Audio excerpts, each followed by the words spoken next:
All right, well, hello everyone, and welcome to introducing the 2019 CIG cohort, the third and final session in our Conservation Finance Roundtable webinar series.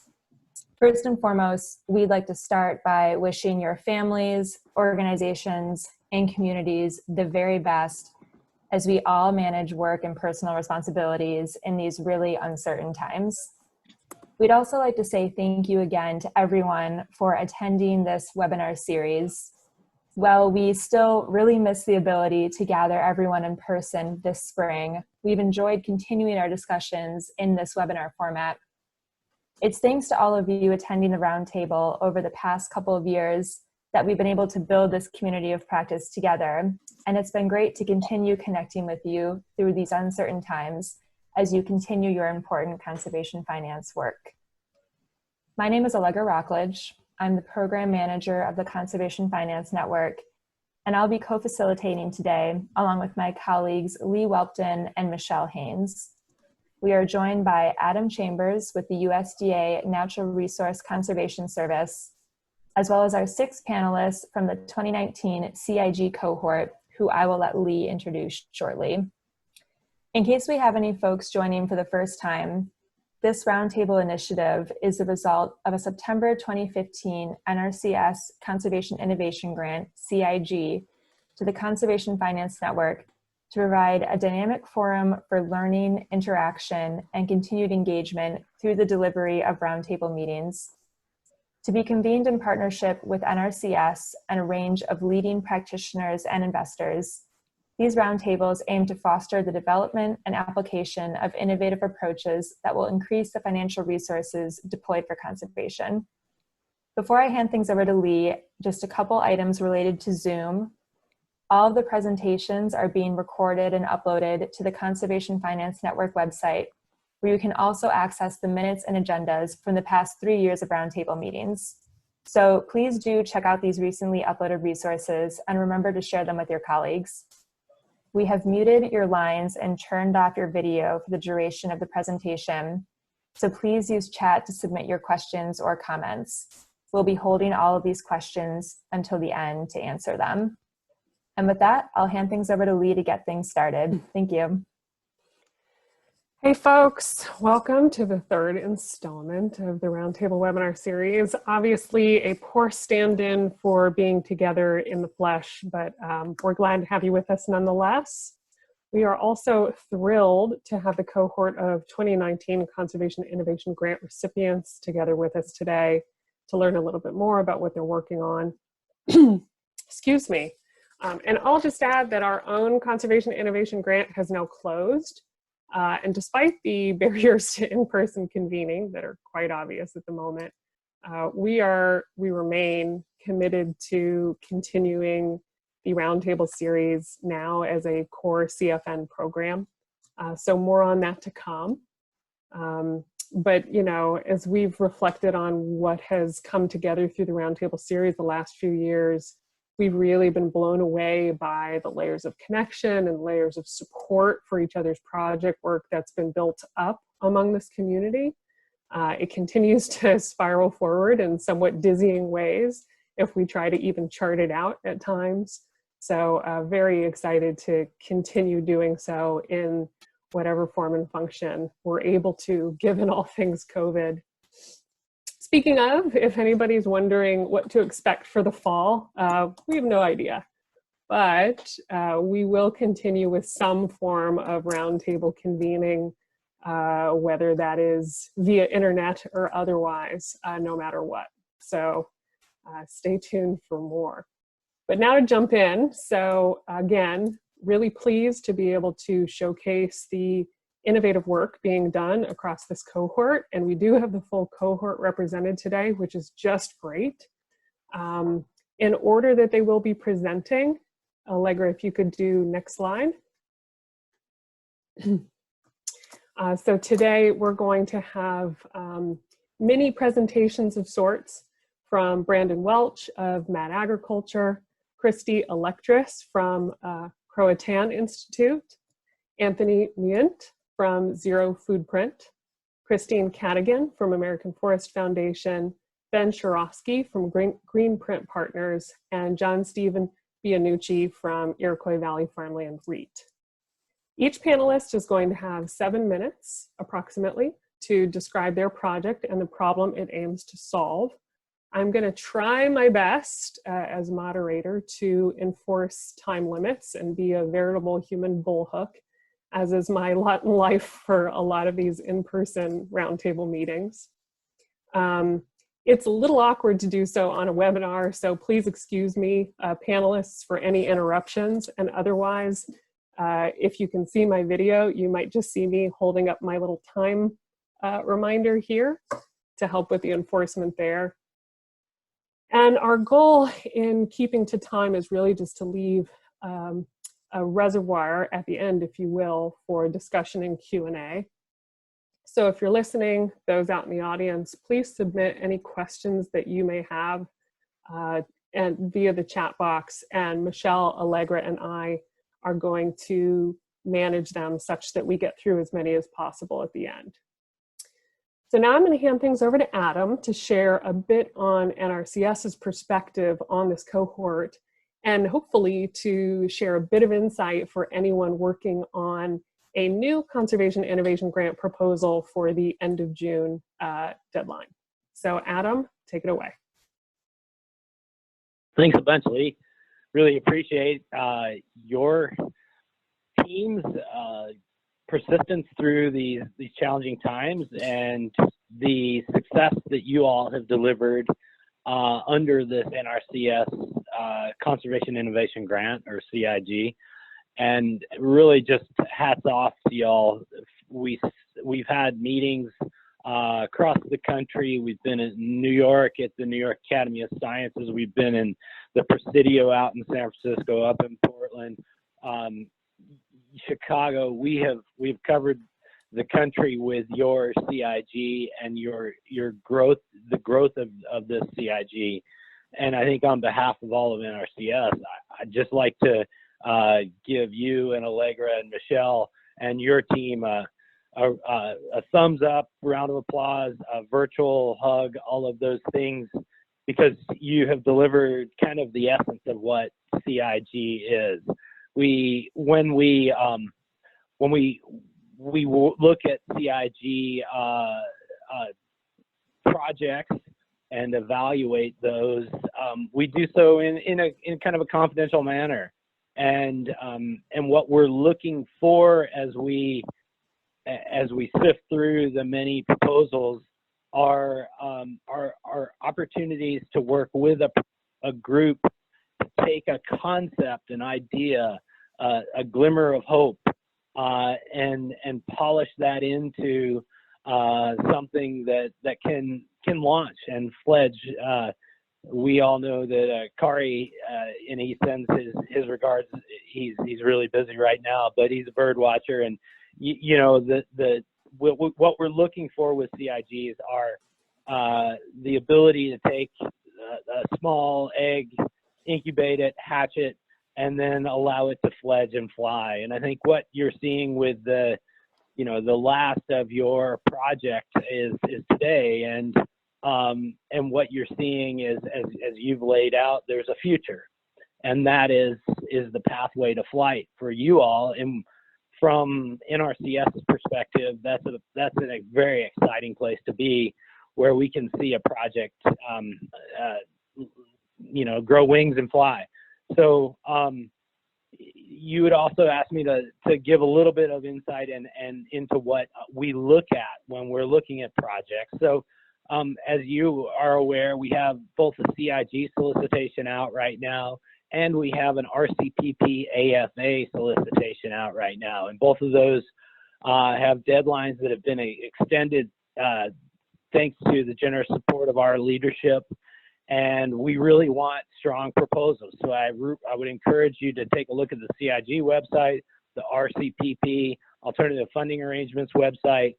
If you haven't been there, check those out. And the deadlines are rapidly approaching. But what we're looking for is exactly what you've done, which is we're looking for an idea, a thought, that has some cohesion and some partners with it that also helps deliver conservation. And we want to get more conservation on the ground. That's as simple as it gets. And our agency gets evaluated on how much conservation is on the ground. And we look for conservation finance and these other innovative methods as mechanisms to look around the next corner and get conservation on the ground. So today's panelists are going to really demonstrate that. So we've got Iroquois Valley that's going to talk a little bit about some history and growing their history and bringing it forward.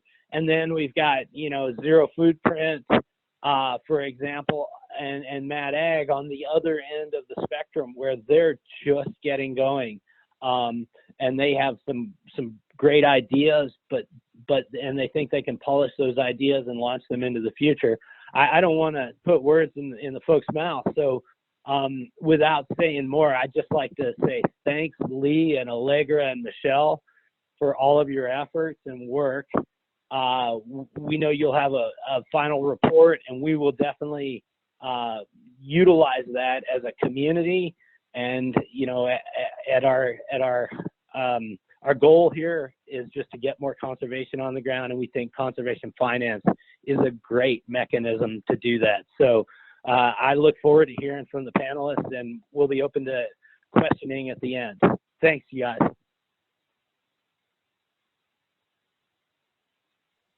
Thanks, Adam. And we're going to jump right in. Brandon, do you want to kick things off on Mad Agriculture CIG? Yeah. Hey, everyone. I work with a nonprofit called Mad Agriculture, and it's our mission to reimagine and restore our relationship with Earth and one another with good agriculture. We do that by getting in on the ground with farmers and helping them design their way out of the industrial system so that they can realize a more profitable means of managing their farm in an ecological manner. And the reason that we do this is because farmers are suffering right now. Whether it's high and volatile input costs that seem to go up every year, especially on the conventional side, degrading natural assets, our soils are washing away, rivers are being polluted, nitrous oxide, carbon dioxide being released into the atmosphere. There's all sorts of externalities that are being put out into the ether that nobody's paying for right now, except the Earth. And we need to really start shifting that and valuing the public good that farmers have the ability to create, as well as shifting consumer trends. You don't see many people eating feed grade corn coming off of all the corn and bean operations across the Midwest. And farmers are not in a position right now, the way that they're being subsidized, to willingly adapt to the changing environment and the pace that consumers are starting to purchase with. Could you go to the next slide, Allegra? So one solution to this is regenerative organic agriculture. There's lower cost from reducing input cost and spreading out potential risk over time by having more resiliency within the system. There's better price stability as you grow diversity of different crops versus just corn and beans. You can have a 7, 8, 9 crop rotation and be able to be a little bit more adaptable in the marketplace as those conditions change. And you're also, in many systems, sequestering CO2, improving water quality, and improving biodiversity. And there's potential to drive value from people who are willing to pay for that public good that farmers are creating, whether it be NORI or the Soil Water Outcome Fund or Regenerative Future Capital. There are a variety of institutions that are working on that right now. Could you go to the next slide? And with these increased premiums in organic specifically, where you generally see a 2 to 4x premium in the grain cropping systems and a net profitability of around 3 to 5x higher than conventional systems, we started questioning, why is less than 2% of U.S. cropland organic? Next slide. And the reasons, that we found, that we came across were, one, with the biggest one that we could readily address, was cash flow. Many community banks are not comfortable giving out an operating loan that they know the farmer will come up short on at the end of the season. If they're in the midst of transition, they're experiencing a slight yield drag, they're selling at conventional prices, many growers see $50 to $200 loss on an acre by acre basis during those 36 months that it takes to get to USDA organic certified and then reach that premium and start becoming more profitable than their conventional counterparts. You know, there's a lack of know-how, just the knowledge of being able to create an organic system plan. What's the rotation? Where's the infrastructure? Where do you sell to? How do you operate a tine weeder? Where do you even buy one? There's all these questions that come up that farmers are just not familiar with. Setting up new markets, obviously another major difficulty. And then community. You know, if you're the only one in the middle of hundreds of acres of conventional farmland, it's difficult and strange, and it's hard to be that rebel that sticks their neck out and takes the first step. You go to the next slide. So at Mad Ag, we work across the system. We don't just try to address one of the barriers that farmers are seeing, whether it's just know-how or just markets or just policy or capital. There's a whole host of barriers that they're experiencing. So we work across the system, starting with whole farm planning, activating that plan with the appropriate source of capital. Sometimes it's EQIP, sometimes it's FSA, sometimes it's the perennial fund. It might be, there's a variety of other private options out there as well that might make more sense. Capital is not always the answer. And then on the other side, to maintain that farm plan and to maintain those practices and growing that crop with integrity are the markets. So we have a variety of partners on the cropping side, conventional, transitional, and organic markets to help drive those premiums back down to the farmer's pocket. And then as well on the other side are focusing on ecosystem services, whether that be, Nori, like I mentioned, that's who we are most closely working with. And we're working on acting as a data manager to help quantify, verify, and then sell credits on farmers' behalf to help them get paid for the carbon sequestration that they're doing. So in the transition to organic specifically, we saw this big capital gap. So we created the perennial fund to solve that in a way that actually makes sense for the farmer, that actually ties risk back with the farmer, unlike many of the local community banks that are out there right now. So if you go to the next slide, it'll kind of outline some of the mechanics of the loan. So these are the things that are, a little different or innovative compared to many of the institutions that are out there right now. One, it's an organic transition loan. There aren't too many folks out there doing that right now. There's, a few coming to bear that have just got going, Compier, Rabobank, Carbon Yield. They are working on that, and we're all trying to figure out what's the best way to do that. Another innovative piece is that we can give this operating capital through the transition, understanding that a farmer generally has a loss through that transition, and we can give a grace period, or the farmer can pay what they can during those tough years where they're seeing a loss. On the back end, once they're certified organic, the payback is based on a revenue share. So if they're not profitable in a given year, they're not paying on the loan. So it really puts our skin in the game to make sure that we are helping them achieve success. And we have, an upper and lower bounds. It's kind of structured after an income share agreement that you'd find in a college, college situation, where there's a lower bound there's a lower bound that protects them if they're unprofitable, they're not paying in those years. Then there's an upper bound of a return cap of 1.5x. So if I were to give a farmer $100 an acre for 3 years to transition to organic, so $300 total, they would owe 1.5x, $450 on the back end based on a 5-year payback period. So, we base the percentage on a revenue share that is in line with their cash flow and anticipated rotations, making sure that it's not too burdensome, that they're not going to be able to replace their depreciating capital needs to, replace equipment, to make sure that they can continue investing in infrastructure and building equity in their farm. We want to make sure that they can take a living wage and service other debts that might be, putting a weight down on them. So we really tried to put this in the farmer's best interest, but mitigate risk by providing all those other services, in addition with the finance, because throwing money at the problem won't solve it. I mean, it needs to come with wisdom and markets and policy and new insurance mechanisms. There's a whole realm out there that we're trying to couple in with this.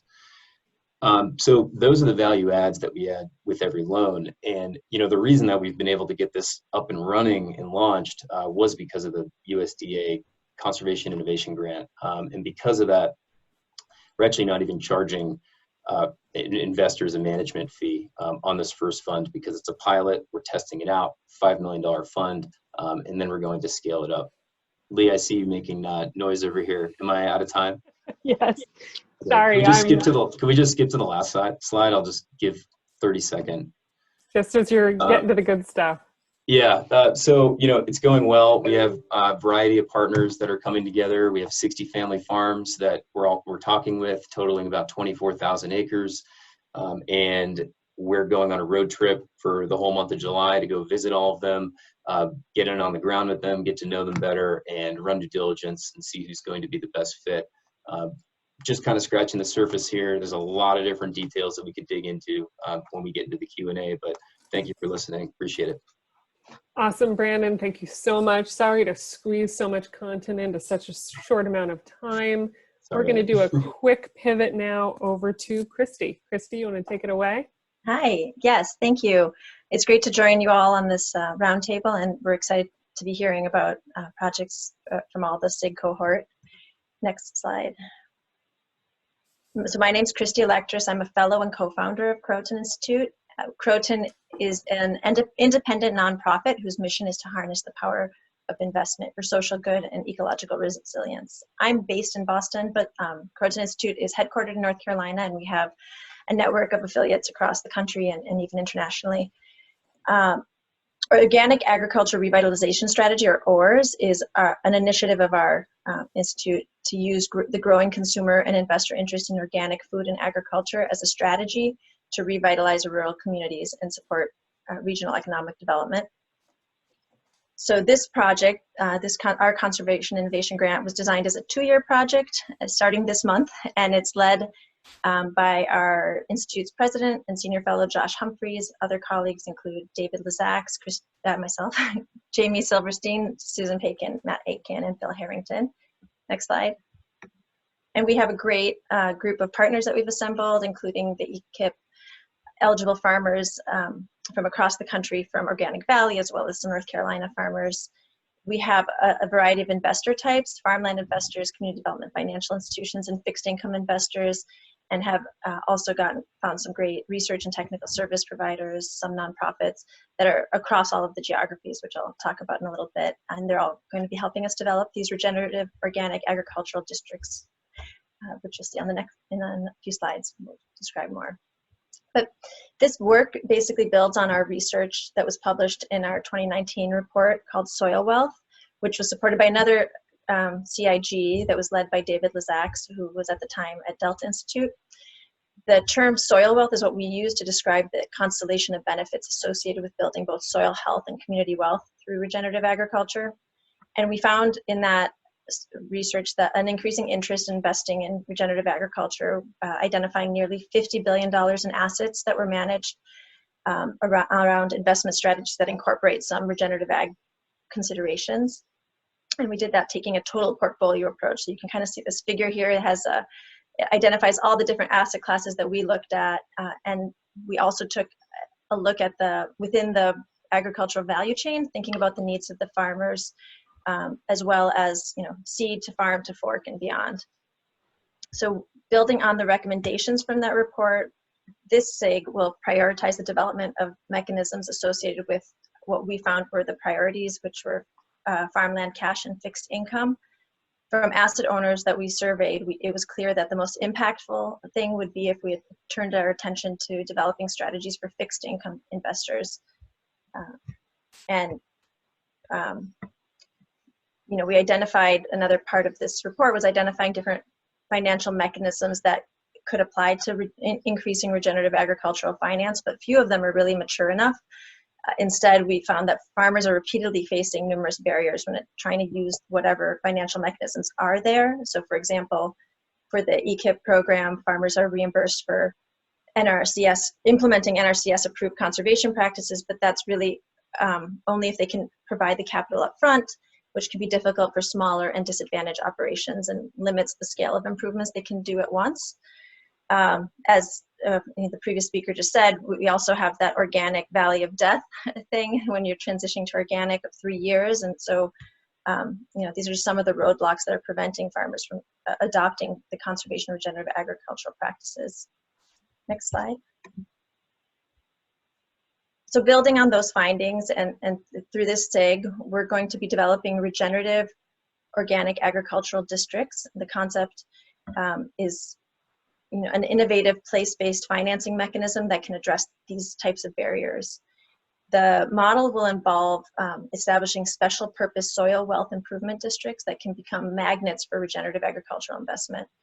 They're going to be building on the successful features of other special purpose districts, such as soil and water conservation districts or voluntary agricultural districts or economic development districts.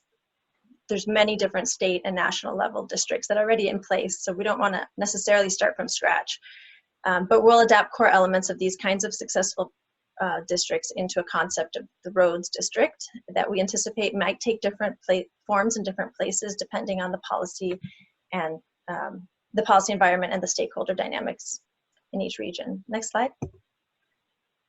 We're going to focus primarily on 3 distinct geographies as case studies. First is the Southeast, focusing on North Carolina with small-scale vegetable grain, livestock, dairy, and agroforestry systems. In the upper Midwest, we'll focus on Wisconsin with diversified grain and livestock systems, and my colleague David Lazaks is based up in Madison, so he'll be leading that up. In the West Coast, we're going to be looking in Oregon and California primarily with permanent fruit and nut crops as well as dairy. And then we're going to be doing some exploratory discussions in the heartland states of Kansas and Missouri, focusing on diversified grain, livestock, dairy, meat, and fiber. Next slide. So as part of the district concept, the model will explore the feasibility of developing a land secured property assessment financing mechanism. We're calling this a soil wealth improvement mechanism, or SWIM. We're going to be pursuing it in the regions that might be ripe for developing a legislatively enabled special purpose district, or if they already have a similar district, overlaying a SWIM on top of a district that's focused on conservation, farmland preservation, or economic development. So these special purpose districts are not new. They've long been used to finance infrastructure improvements with other public purpose projects like rural roads, lighting and water and sewage lines. These municipally issued bonds are land secured rather than asset backed or associated with individual borrowers. So this allows property owners to implement all the improvements without that large upfront cash payment, and in turn the repayment obligation can be transferred with the property ownership if the buyer agrees to assume that responsibility. So we believe the SWIM will address a key disincentive to investing in long-term conservation practices, because many of the property owners are just hesitant to make that significant investment, especially if they think they might not stay on their land long enough for the savings to cover those upfront costs.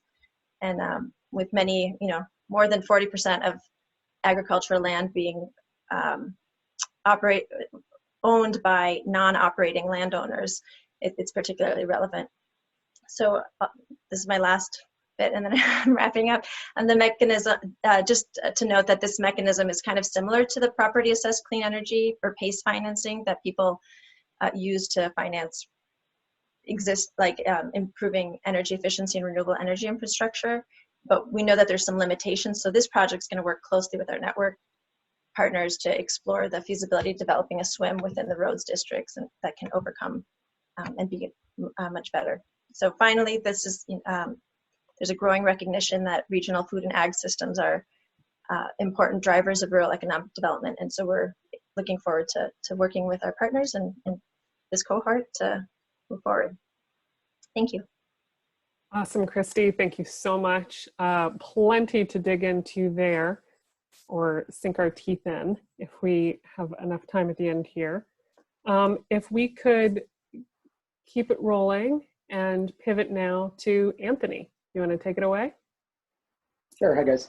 My name is Anthony. I'm a restaurateur, chef, activist, I suppose, in San Francisco. I'm best known for a restaurant called Mission Chinese Food, which actually sprang out of kind of the first pop-up in a way, which became a permanent pop-up. We moved to New York and opened there in what could only be called a shitty Thai takeout window, and managed to win a New York Times Restaurant of the Year in 2012. So this kind of put us into a weird orbit of like having a beer with the #1 chef in the world, or like kicking a soccer ball around with the #2 chef in the world. And so we started to try to use our platform in the industry to make change. So super quickly, the model that we've been working on for years has been to ask restaurants to go carbon neutral. And I can explain all about that. It's complicated enough that I'm not going to tie up time. I think a lot of us understand that general concept. And then in the past couple of years, we've turned that towards basically financing for conservation practices or financing for regenerative practices. And so the biggest thing that happened is in the past year, we formed a partnership with the state of California. And so it's the Department of Food and Agriculture and the Air Resources Board in particular, as well as the California Resource Conservation Districts. And so simply put, restaurants can participate in zero footprint by either adding a 1% charge on the check, which is directed to carbon farming projects, or they can go carbon neutral, from which a big portion is going towards carbon farming projects. And so, the benefits of this are no cost to a restaurant. It's only a few cents per meal to the customer. If you can imagine paying $10.10 for a sandwich or something, then you can imagine, society starting to fund carbon farming. And I think, to me, the most exciting thing is that it's kind of just focused on climate optimism and sort of doing things. It's not really judging or telling you, like, don't eat the thing you like to eat. It's really just saying, go about your normal life, and let's just direct a little bit towards carbon farming. Let's do the next slide. And so just super quick, there's a bunch of chefs leading this movement already. This past year, right before coronavirus, we were named the James Beard Foundation's Humanitarian of the Year. And then I think like literally the next day, everything shut down. And so we're kind of just in the early days of this project. Next slide. And so here's where I want to spend the focus of time, because I think it's the most pertinent to this group. So we're all familiar with the model in renewable energy that I'm going to refer to as improving the grid. And it's basically the kind of thing where a utilities company, maybe they charge everybody $5 per month. Anybody can opt out. 10 years later, the whole city has renewable energy. It wasn't a big deal. That model is called community choice aggregation, and it's actually relatively new. I think some of the first examples of it in the US were in California, started emerging in 2014. But it almost is like second nature. It feels like a no-brainer to me anyway. And I guess for us, we're kind of asking the question, or trying to create the framework, in fact, where why don't we just envision farmland as one big solar panel? And why don't we just work to improve the grid of farmland?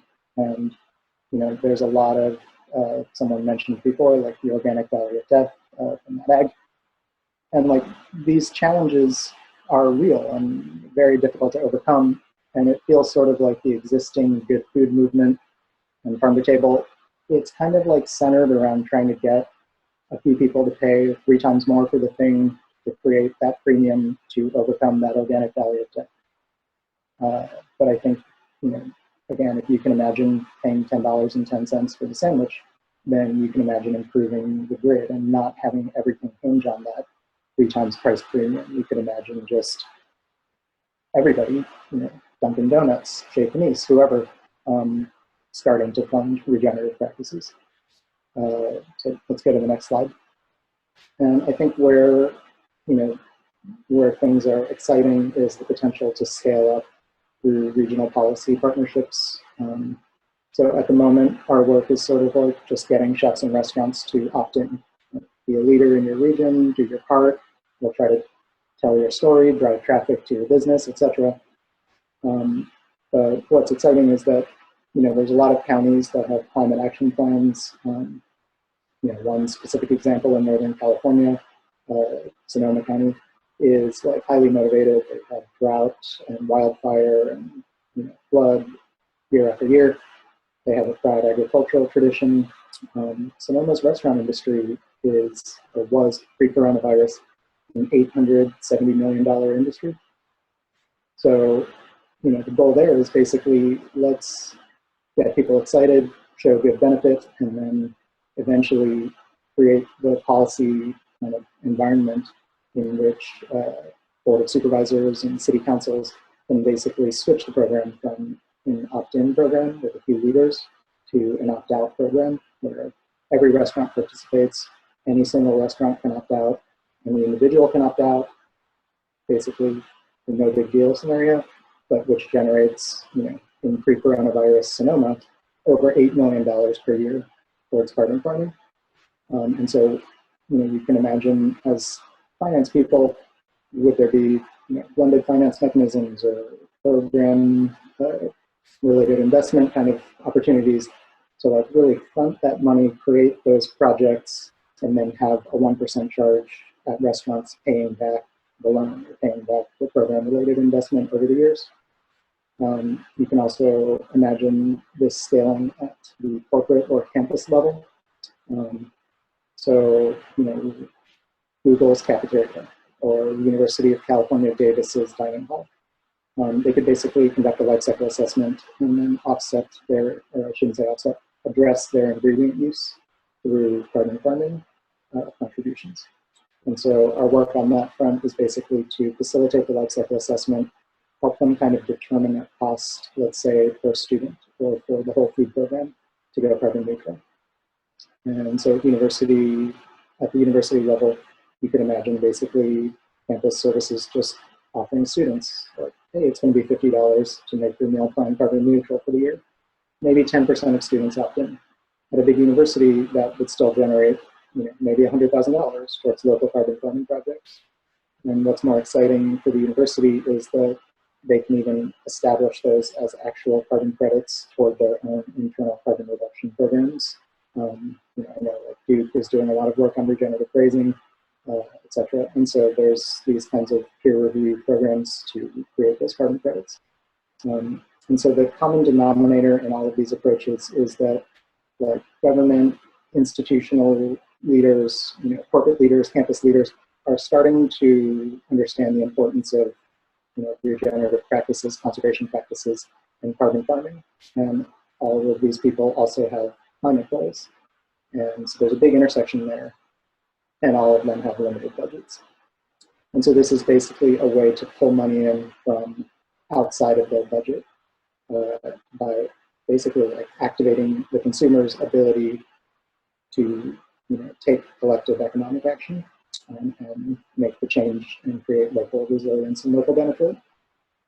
So, we're people who are operating restaurants, and we've been kind of in the weeds of daily operations of restaurants for years, and we're just sort of entering this space and the nonprofit world and conservation world, and so we're extremely new to this, and so this kind of networking opportunity is really powerful for us. So thank you very much. And I forgot to even make a slide with my info on it, but I'll type it in the chat or something, but please get in touch. Thank you, Anthony. It's just incredible work, and I think I'm probably not the only one who's looking forward to seeing how the CIG develops and evolves in the coming months, if not, I don't know what the duration is, but if we can pivot now, we've got Christine up next, and I believe she is unmuted and ready to roll. Yes, thank you, Lee. So I'm here to talk about the Family Forest Carbon Program. So, Allegra, you can advance. But before I do that, I just want to introduce the American Forest Foundation. We may be a new organization for some of you, and we are a national forest conservation organization that actually works very specifically with and through family-owned forests. And we aim to protect clean water, restore wildlife habitat, promote sustainable wood supplies, and also, importantly, mitigate climate change. So that's the focus of the Family Forest Carbon Program. Next slide. As many of you may have seen, the Nature Conservancy released some recent research which estimates that natural climate solutions, including forests, grasslands, wetlands, can contribute more than 1/3 of our global mitigation need to achieve a 2-degree pathway by the end of the decade. So there's tremendous opportunity to access natural climate solutions for climate mitigation options. Next slide. Of these potential land-based NCS solutions in the US, forest restoration and improved forest management, or here on the graph it's titled Natural Forest Management, provides substantial low cost and high mitigation potential options compared with some of the other land uses. So on this particular graph, reforestation and natural forest management are those 2 bars way up at the top. Next slide. But in order to really fully unlock the full potential of forests in the US, we need to figure out how to engage the largest forest ownership group in the US, which is family forest owners.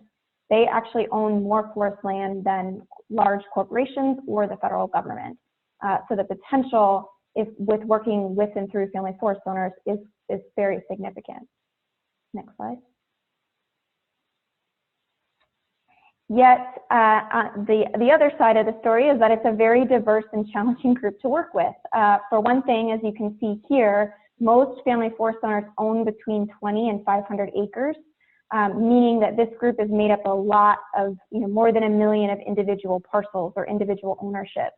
But certainly on aggregate, if we're able to find a solution that works for their unique situations, it can lead to a very meaningful contribution. Next slide. Unfortunately, today, if you are looking at existing forest carbon projects in the US, less than 1% of those forest carbon projects are made up of family forest owners. This is largely due to high transaction costs and other barriers of entry associated with the cost of inventory and the cost associated with monitoring, reporting, and verification. It basically becomes cost prohibitive for family forest owners, these small ownerships, to participate in existing forest carbon markets. Next slide. So to overcome these challenges, AFF and the Nature Conservancy partnered to develop the Family Forest Carbon Program.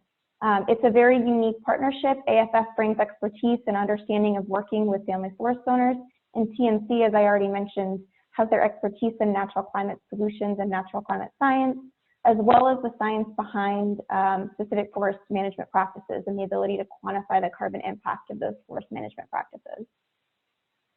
Next slide. Collectively, the Family Forest Carbon Program aims to reach and engage 20% of family-owned forests by the end of the decade.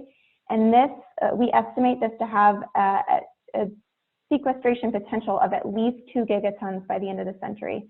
So again, material mitigation offered by engaging family forest owners. Next slide. So how our program is different from traditional forest carbon projects.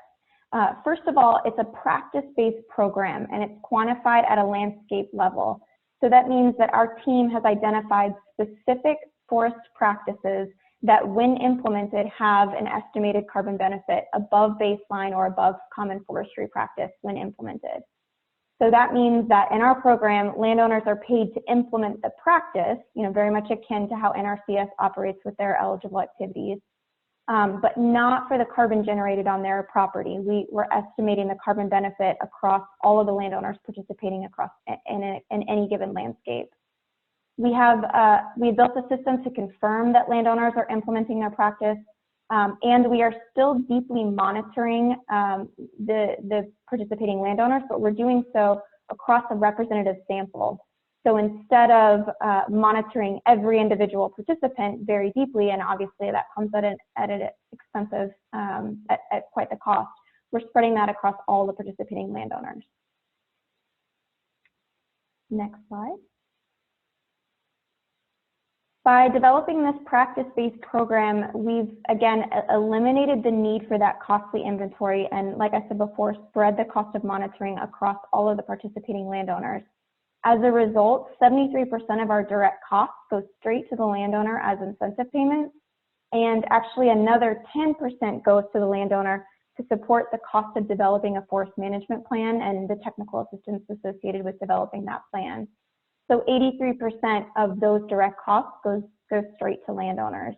As you can see here, the remaining costs include marketing or kind of getting the opportunity out to landowners, practice confirmation, and monitoring and verification. Next slide. The unique challenge that our program also provides is that we're providing landowners incentive payments right on day one, so as soon as they sign the contract, because implementing these practices comes at a cost, and as was already mentioned by some of the other speakers, landowners often need that cash up front in order to fulfill implementing the practice. So our program gives them a portion of the incentive payment on day one. However, we're not actually accruing the carbon benefit until later on in the contract period. So as a result, we need to access some low-cost capital to afford to dole out those incentive payments to landowners. And our creative financing model relies on, at scale, relies on accessing a green bond, or in this case, an environmental impact bond.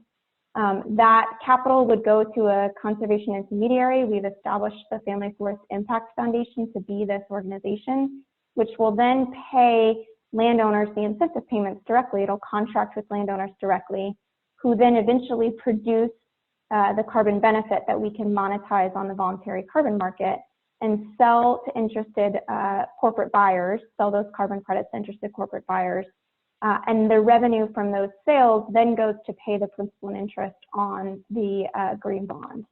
And of course, we're also seeking a form of credit enhancement to provide greater assurance to investors that their principal is protected. Next slide. So where are we today? We've actually just launched what we call a learning pilot in the Central Appalachian region, primarily focused in Pennsylvania for the time being. And in this learning pilot, we're really focused on validating some of our supply side or landowner hypotheses. So things like, do we have the right contracting mechanism in place? Are incentive payments at the right level to actually motivate landowners to sign up? Are the practices that we've developed, are they really able to be easily operationalized within the particular region? So these are some of the hypotheses that we're validating there. Our next step in 2021 is to mimic the financing mechanism that I was just articulating, and to see if we can actually, again, mimic the use of that low-cost capital and repay investors through the monetization of credit. Two more quick things, Lee, and then I'll wrap up. The other important thing that I'll say is that this relies on getting our carbon methodology approved by Verra, and we're in the process of doing that, and hopefully we'll have that wrapped up by the end of the year. Verra administers the verified carbon standard, which would enable us to sell our credits on the voluntary market. The other thing I'll just mention is that we're, at the same time that we're piloting this project in the Central Appalachians, already looking to explore what this means in other regions and what practices would be applicable to the forest ecosystems of those regions. So last slide, I'll just throw up just a thanks to our existing investors, including NRCS, to get this program off the ground. Thank you, Christine, and to everyone for being such a good sport about my timekeeping here. So we're going to pivot now over to Ben and Greenprint. Ben, take it away. Great, thanks. And thanks to the network for hosting these. I think it's really great to hear from all the other projects. So yeah, Greenprint Partners, we are a mission-driven green stormwater infrastructure developer.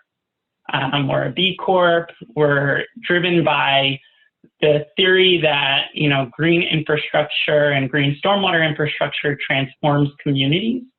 And our goal is to really partner with communities and landowners to deliver more, better, and for all. Next slide, please. So I wanted to start kind of in sharing the history in terms of our first conservation innovation grant. So in 2016, Greenprint Partners got a grant through the CIG program to develop an integrated stormwater management, agroforestry, and farming model for urban landowners. And that led us to a pilot project in Peoria, Illinois, where we implemented about 100 raised bed gardens, a stormwater treatment stormwater treatment tree stand, as well as a number of kind of stormwater management features. And that work really showed us, that a lot of work was still needed in terms of thinking about how to combine these kind of differing objectives and think through how, urban ag landowners might think about their stormwater management, might think about how to integrate stormwater management best practices into their operations, and kind of create a holistic system. Next slide, please. At the same time, in our bread and butter work as an organization in terms of, working with community landowners to implement green stormwater infrastructure and retrofit their properties, we started seeing a growing market. So here are some numbers kind of the existing municipal stormwater programs. And as you can see, over the years, there's been kind of a steady uptick in the number of cities and municipalities. These are just kind of the larger ones, thinking about stormwater management in their communities, thinking about green stormwater infrastructure, and kind of utilizing more of a vegetative and benefits-driven approach to addressing some of their liabilities, whether that be from combined sewer overflows, which pump kind of a mix of raw sewage and stormwater into our waterways, or in municipally separated sewer systems in communities where there's concerns about nutrient loading and managing water quality. So we saw kind of these markets developing, as well as an interest in urban ag landowners and working on this work, and said, this sounds like a great opportunity to do some brainstorming and think through a CIG program. So next slide, please. So our program is focused on kind of designing outreach strategies and a program that can leverage these municipal programs and work in conjunction and actually benefit urban agricultural landowners. So for us, that means, looking at ways to maximize pollinator habitat, reduce excess runoff, thinking about right-of-ways and added runoff contamination that's much more common in urban environments, and how that can impact cropping systems and management, and how we might use green stormwater infrastructure management to buffer that. Looking at operational costs, and maybe there's opportunities for stormwater reuse on site, thinking about how to reduce management costs in other avenues, and then really developing a service for urban agricultural landowners that takes those, financial offerings from municipalities, usually in the form of incentive and grant programs, and creates a really targeted urban agricultural program. So we're doing this work in partnership. Our two main partners are the Center for Neighborhood Technology, based out of Chicago, but works throughout the country. And they're really a leader in kind of community outreach and urban agricultural work. And then Quantified Ventures, who I know many of the people on this call are probably familiar with, but a leader in kind of outcomes-based capital and financing. So thinking about how we might operationalize this program. So next slide, please. And then just kind of to walk you through what we're doing in this program. So our CIG grant is really focused on both designing our GSI program for urban ag landowners and then pilot testing it. So we have a network of 9 urban agricultural land owners and organizations, so both kind of networks of urban ag partners as well as individual landowners serving on an advisory group and helping us figure out our priorities, how we're going to align activities for both stormwater management and urban agriculture. We're then looking at the existing GSI programs, those programs I showed you, as well as others, and seeing where there's maybe barriers to urban ag land owners being a part of those programs, and where we might be able to tailor programs specifically to utilize this municipal funding source for the benefit of urban ag partners. We're then working on kind of an enhanced financial model, looking at how we might be able to bring in other payors who value some of the co-benefits of green stormwater infrastructure in urban ag. And we're pilot testing that project, or that model once it's built, with our urban ag partners identified in the advisory group. So we're really excited to see where this could go, and as the stormwater management programs throughout the country are kind of developing and organizations are thinking about green stormwater infrastructure, we see a really unique opportunity for urban ag partners who often have large land holdings in urban environments and maybe aren't using all of the land area or are looking at ways to manage their property to enhance their operation, could be leveraging these public and private dollars to be able to, really grow their operations and have positive outcomes on their surrounding communities as well. So I think that's my last slide, and I realized I forgot to include my contact information as well, so I will drop my email in the chat for anyone interested in finding out more. Thank you so much, Ben. And a quick pivot now to our last panelist and presenter, but certainly not least, John Stephen.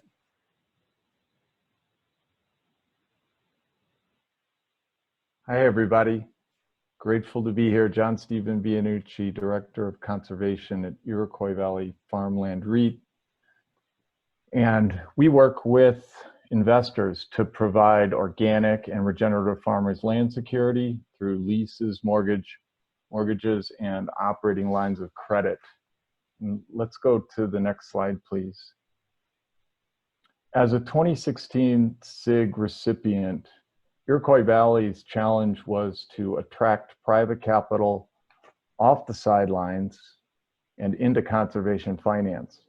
Our soil restoration notes provided institutions, family offices, and other accredited investors an opportunity to buy notes supporting organic agriculturalists.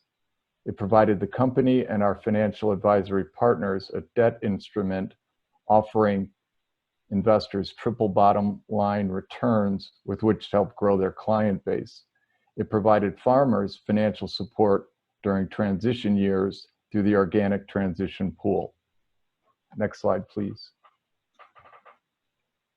Iroquois' new 2020 soil restoration note offerings begins to scale farmer support through the new soil restoration notes.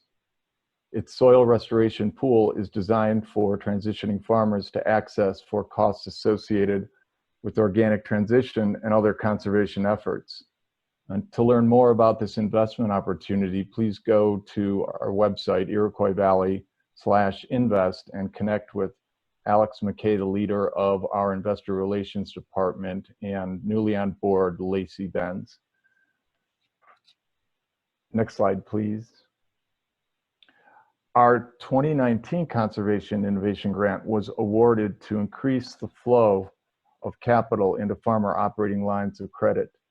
These lines of credit that we are offering are tied to specific conservation outcomes and supported by an overall funding initiative. We have already funded over $1 million of operating lines of credits with our farmers. They needed the credit, they needed the lines to plant this season. The new CIG directly addresses operating capital challenges by taking a holistic financial planning approach that also includes farmer training needs. Farmers that are growing their conservation impacts get revolving 3-year operating lines of credit. Our deliverables are providing long-term operating funds for farmers increasing conservation impacts and innovating to build a collaborative alliance of public, private, and charitable money to fund a soil capital reserve. We are innovating to build a collaborative alliance of public, private, and charitable money to fund this soil capital reserve. One example, a foundation could fund a catalytic credit enhancement tool, encouraging the flow of capital by supporting improving risk-return profiles. We see the tip of the local and regional food system funding arrow as farmer operating lines of credit.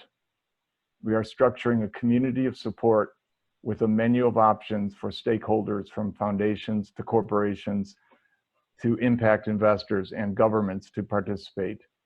We are seeding the growth of stable local and regional food systems, one farmer at a time, beginning with operating lines of credit, measurably increasing conservation practices, de-risking through sustained financial technical assistance, and asking stakeholders to match our investment with theirs. We welcome your input, feedback, and the opportunity to collaborate with you all. Thank you.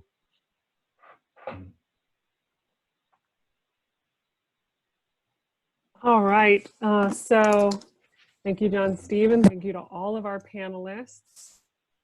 We do now have about 10, 11 minutes left before I believe everyone needs to jump here. So in the absence of any chat box questions, I'm going to pose my own for the panelists. And maybe we can answer in the same order of presentation, but just in really no more than a sentence or maybe two, if I can be so greedy. What might kind of demonstration look like, or scale perhaps, for each of the CIG projects? So again, like the specific nut that each CIG is trying to crack. And maybe we can just follow the same order: Brandon, Christy, Anthony, Christine, Ben, and John Stephen. One sentence is pretty tough. I would say that if we can prove that revenue-based debt in U.S. agricultural systems is a resilient and practical means of helping farmers transition to more regenerative and organic agriculture. That's what we're trying to demonstrate. That was a pretty snappy sentence, and it is a tall order. So apologies for that. How about Christy?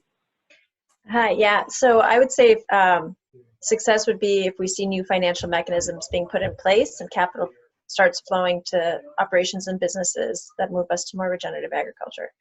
That's our ultimate goal. That's just great. All right, Anthony? For me, it would be with kind of critical mass, like 1% of restaurants in California participating, or 1% in the US.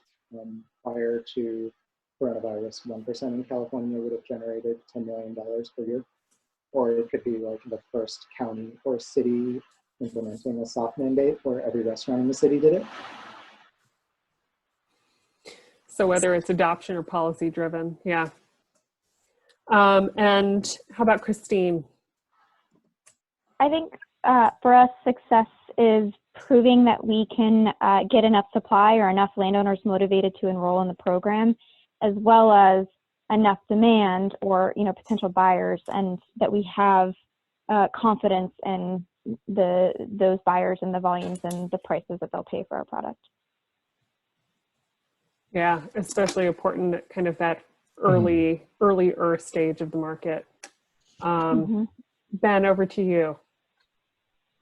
Yeah, for us, it's probably showing that urban agricultural landowners can leverage these municipal funds to implement stormwater management practices and improve their operations, and then scale that to other municipal programs.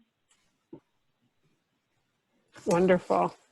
I thought I was being really greedy with my one sentence, but everyone's being extremely obliging. John Stephen, over to you. De-risking investment through structuring across the catalytic capital spectrum and de-risking farmer operating lines of credit through holistic planning and coaching. Great, great.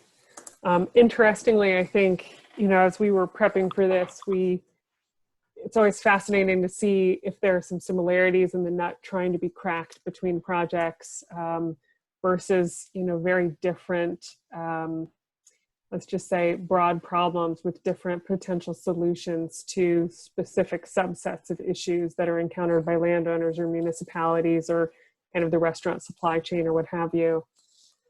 So we do have a couple questions coming through, and I'll pivot to those. From Brad Gentry, for grantees relying on revenues from sales of carbon offsets, are they seeing any weakening of demand in the face of the pandemic? So not sure who might want to take a crack at that one.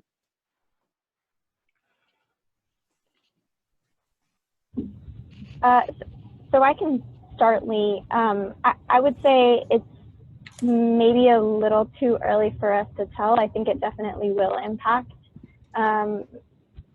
the potential credit buyers, but we've also continued to have conversations with a few discrete examples of companies that are still interested in potentially pursuing our product. So it doesn't really answer your question. Any other attempts at that one? It is early, but I wonder if anyone has some observational data points just yet. Signals from the market? This is Adam Chambers. May I jump in here? Sure. I want to put two things out there for folks. One is it's an extremely difficult time for farmers and ranchers and private forest landowners in our country. And I commend everybody on the efforts to try to provide them with voluntary revenue streams. I will give you a real scenario where I was contacted by a producer who likes to keep his name confidential and his information confidential, but the only check he's received over the past 3 months has been a carbon credit payment check. And it was just because of his diversity and his willingness to go into that market voluntarily that provided him with some payment during a pretty difficult time when he's got to feed a bunch of mouths. So, not saying that that's going to work for everybody, but some of these carbon credit transactions are continuing, and some of the payments are also being received by farmers and ranchers, and we all want to do our part to help them out. Absolutely. It is kind of an odd moment to be trying to understand or guess what the tail of any of this is going to be, but an interesting data point from your perspective, Adam. We do have a question for Anthony from John Kane. Have you identified, and I think I understand this question correctly, have you identified carbon farming recipients that will benefit from revenue? Yeah, we have. So in California, we began with some pilots, Strauss Dairy and some others that are pretty well known in the public. And starting in January, we opened our application process to the public. So farmers can just apply in conjunction with their local resource conservation district. That's great. And we are running up against time, and we do not have additional questions. So I'm going to take back host privilege here and just pose one more kind of final wrap up to each of you. And that is, if you had a magic wand that you could wave that would immediately take away some barrier to the efficacy of your approach, what might it be? And again, I think if we go in that same order. So Brandon, not having any time to think about your answer, perhaps. Is the question specifically to our approach or to just agriculture in general? You can choose to interpret it how you will. I would say specific to your CIG or specific to the kind of nut that your CIG is trying to crack. If I could remove the cultural barrier and difficulty of that farmers have opening their mind to other means of practicing agriculture, that would certainly be the highest lever point in almost any system. Duly noted.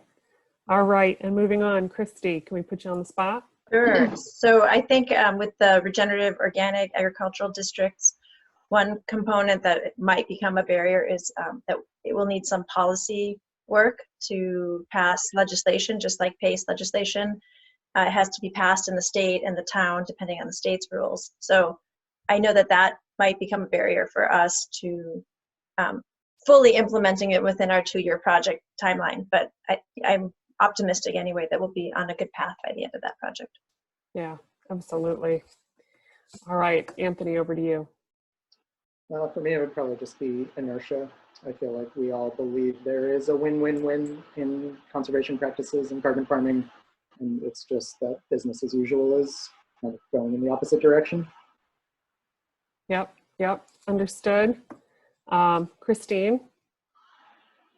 I would like to have multiple ones, but I guess I would say identifying the perfect source of the low-cost capital and the credit enhancement. Yeah. I think that one itself would be a kind of common wish list for a number of CIG projects. Ben?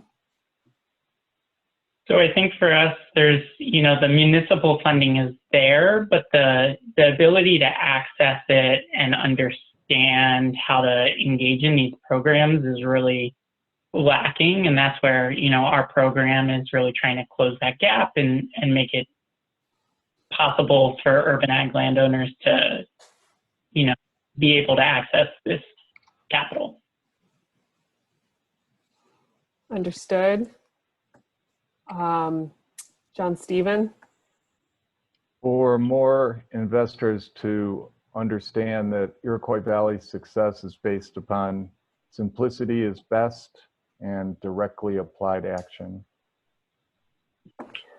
All right, folks. Well, that puts us right at time here. So thank you to everyone for staying with us to the 75th minute here. Thank you especially to our panelists for all making the time in their schedules with some surprisingly difficult demands on folks' time these days. Also to NRCS for the funding and the opportunity to come together and advance and support this work. We will have a recording available shortly up on the Conservation Finance Network website. We can certainly make the slides available in PDF as well. So just from all of us at the Conservation Finance Network squad, Michelle, Allegra, and me, thank you everyone. And we'll see you when we have another topic to discuss. Thank you all. Thank you so much. Take care. Thank you. Congratulations, Lee. Bye.